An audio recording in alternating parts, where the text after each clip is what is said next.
Imagine discovering that the only physical memories you have left of your late mother, her beautiful, irreplaceable vintage jewelry, were stolen right out of your bedroom. Now imagine finding out the thief was your own sister and she sold your family heirlooms just so she could buy a stupid designer handbag. Yeah, she actually did that.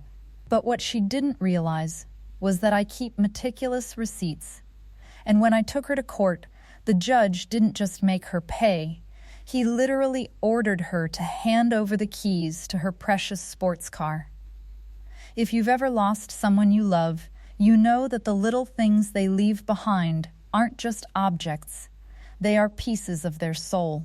You're going to want to hear this, especially if you have that one family member who values brand names over actual human beings.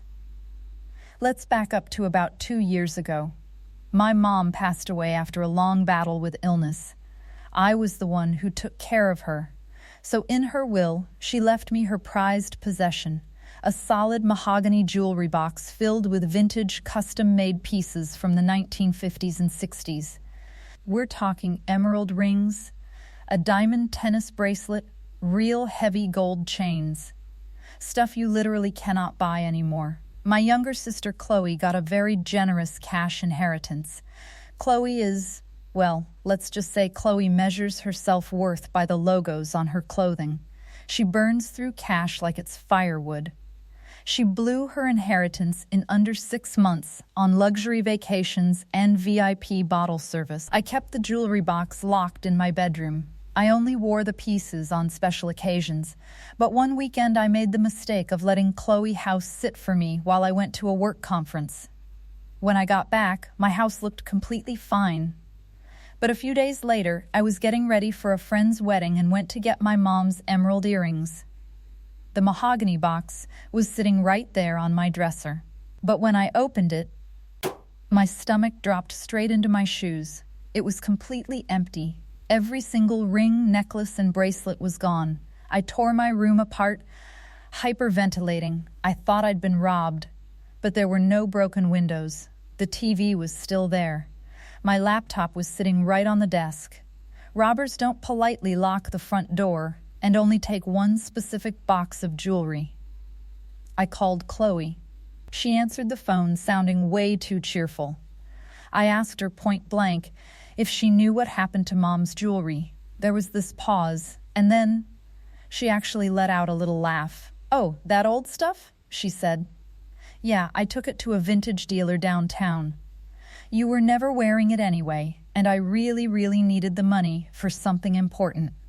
Consider it an advance on my future birthday presents." I couldn't breathe.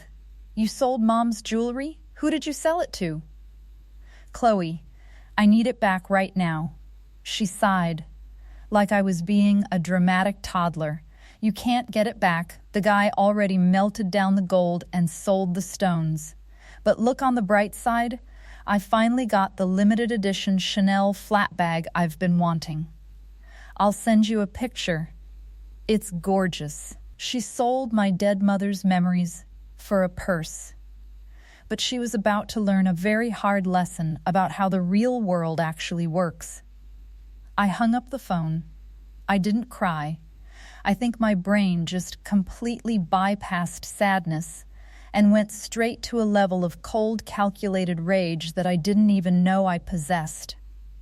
I drove straight to the police station and filed a report for grand theft. Then I called my mom's old insurance agent. Here's a little tangent and a massive piece of advice. Always get inherited jewelry formally appraised and insured. I had a physical binder with high-definition photos, certification papers, and appraised values for every single piece in that box. The total value? $22,000. Because the jewelry was already dismantled by the shady dealer she sold it to, which the police were investigating separately, I couldn't get the physical items back. The sentimental value was gone forever. But I was absolutely not going to let her walk around with a $22,000 Chanel bag on her shoulder. without consequences. I hired a civil litigation lawyer and sued my own sister. When she got served the papers, she lost her mind. She called me screaming, saying I was tearing the family apart over some old rocks. My extended relatives tried to intervene, telling me to drop it because she's blood. I told them if they loved her so much, they could write me a check for 22 grand. Shockingly, nobody volunteered. Fast forward to the court date. We are sitting in civil court. Chloe shows up looking like she's going to a fashion week after party. And yes, she had the absolute audacity to bring the Chanel bag into the courtroom. The judge, an older, no-nonsense guy who looked like he had zero patience for foolishness, asked Chloe to explain herself. Chloe stood up, batted her eyelashes, and tried to play the victim. "Your Honor, my sister is just being petty. Our mom would have wanted me to have something nice. The jewelry was just collecting dust. It's a family matter, not a legal one." The judge stared at her over his glasses. "Ma'am, your mother's will clearly stated the jewelry belonged to the plaintiff. You stole $22,000 worth of property, admitted to it in text messages, which I have right here, and you are wearing the proceeds of that theft on your arm as we speak." He didn't even have to deliberate. He banged his gavel and ordered Chloe to pay me the full $22,000 plus my legal fees. Chloe smirked. As we were walking out of the courtroom, she leaned over and whispered, "Good luck getting a dime out of me. I'm completely broke. You can't squeeze blood from a turnip." She thought she had won. She thought because her bank account was empty, the judgment was just a worthless piece of paper.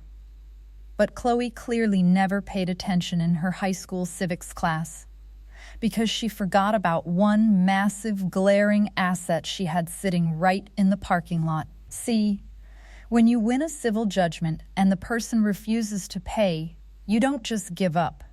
You file for a writ of execution.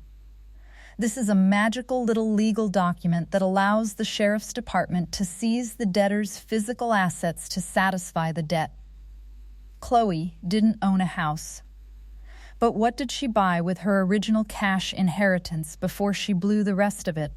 A brand new, fully paid off, cherry red BMW 4 Series. 2 weeks after the court date, I coordinated with local law enforcement. It was a beautiful Tuesday morning. Chloe was walking out of her apartment complex, holding her iced coffee and her stolen Chanel bag, heading toward her precious BMW. But she couldn't get in, because there was a flatbed tow truck backing up to it, and a sheriff's deputy standing next to the driver's door. I was parked across the street, watching the whole thing unfold. Chloe started screaming. She dropped her iced coffee. She ran up to the deputy, yelling that someone was stealing her car. The deputy calmly handed her a piece of paper. He explained that her vehicle was being seized to satisfy a court-ordered judgment. Because she owned the car outright, it was going straight to a public auction. The proceeds would go directly into my bank account to pay for the jewelry she stole. I rolled my window down just enough to hear her shriek, "How am I supposed to get to work?" The deputy looked at her, shrugged, and pointed down the street. "The bus stop is right on the corner, ma'am." Watching that tow truck drive away with her cherry red BMW was the most incredibly satisfying moment of my entire life. The car sold at auction for $26,000. I got my 22 grand, my lawyer got his fees, and Chloe got a check in the mail for the leftover couple of $100. Oh. And she had to start taking the bus in her Gucci loafers. Look, betrayal is an awful thing. Losing those family heirlooms broke my heart, and I will never fully get over the fact that my mom's precious things were melted down for a purse. But people who feel entitled to your things, whether it's your money, your property, or your peace of mind, Rely on the hope that you'll just roll over and accept it because of the word family. They use the title of sister or brother as a shield to avoid accountability. But the law doesn't care about your family tree. The law cares about paper trails. If someone steals from you, don't let them gaslight you into keeping the peace. Stand your ground, keep your receipts, and let them find out the hard way that actions have very real, very expensive consequences. Have you ever had an entitled family member steal from you or ruin something irreplaceable? How did you handle it? Drop your stories in the comments below. I read every single one. If this story gave you the sweet satisfaction of justice, make sure to hit that like button, subscribe to the channel for more crazy revenge stories, and remember, always lock up your valuables. Even around family. Catch you in the next one.